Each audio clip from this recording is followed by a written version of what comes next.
خطبہ نمبر 44 آپ علیہ السلام کا ارشاد گرامی اس موقع پر جب مسقلہ ابن حبیرہ شیبانی نے آپ علیہ السلام کے عامل سے بنی ناجیہ کے اسیر خرید کر آزاد کر دیے، اور جب حضرت علیہ السلام نے اس سے قیمت کا مطالبہ کیا تو بددیانتی کرتے ہوئے شام کی طرف فرار کر گیا۔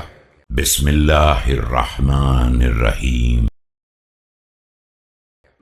قبح الله مسقلة فعل فعل السادة وفر فرار العبيد، فما أنتق مادحه حتى أسكته ولا صدق واصفه حتى بكته، ولو أقام لأخذنا ميسورة وانتظرنا بماله وفورة۔